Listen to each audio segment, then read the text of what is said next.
সম্পূর্ণ পেঁয়াজ রসুন ছাড়া নিরামিষ পনির পোস্ত একটি অত্যন্ত সুস্বাদু এবং জনপ্রিয় বাঙালি পদ। পোস্তদানা, কাজু বাদাম এবং 2টি কাঁচা লঙ্কা সামান্য জল দিয়ে মিক্সিতে মিহি করে বেটে নিন। কড়াইতে সর্ষের তেল গরম করে পনিরের টুকরোগুলো হালকা সোনালি করে ভেজে তুলে নিন। পনির বেশি ভাজলে শক্ত হয়ে যায়, তাই সামান্য ভাজাই শ্রেয়। চাইলে ভাজা পনির হালকা গরম করে নুন জলে ভিজিয়ে রাখতে পারেন, এতে পনির গরম থাকে। ওই তেলেই কালো জিরে বা গোটা জিরে এবং 2টি চেরা কাঁচা লঙ্কা ফোড়ন দিন। এবার আদা বাটা ও টমেটো কুচি দিয়ে হালকা কষিয়ে নিন। এরপর হলুদ গুঁড়ো ও কাশ্মীরি লঙ্কা গুঁড়ো সামান্য জল দিয়ে গুলে কড়াইতে দিন। মশলা থেকে তেল ছাড়তে শুরু করা পর্যন্ত কষুন।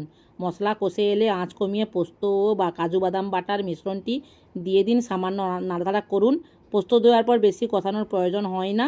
এবার পরিমাণ মতন জল, গ্রেভি যেমন রাখতে চান আপনি রাখবেন, এবং স্বাদ মতন নুন ও চিনি মেশান। ঝোল ফুটে উঠলে ভেজে রাখা পনিরের টুকরোগুলো দিয়ে দিন। কম আঁচে ঢাকা দিয়ে 5-7 মিনিট রান্না করুন, যাতে পনিরের ভেতর সব মশলা ঢোকে। গ্রেভি ঘন হয়ে এলে ওপর থেকে সামান্য ঘি বা গরম মশলা গুঁড়ো এবং 1টি চেরা কাঁচা লঙ্কা ছড়িয়ে নামিয়ে নিন। গরম ভাত কিংবা লুচি পরোটার সাথে এটি দারুণ জমে যায়। গরমের দুপুরে বা ছুটির দিনে লাঞ্চে নিরামিষ পনির পোস্ত যেন একেবারে জমে যায়। ফলে আজকেই রান্না করে ফেলুন পনির পোস্ত। কেমন লাগলো ভিডিও?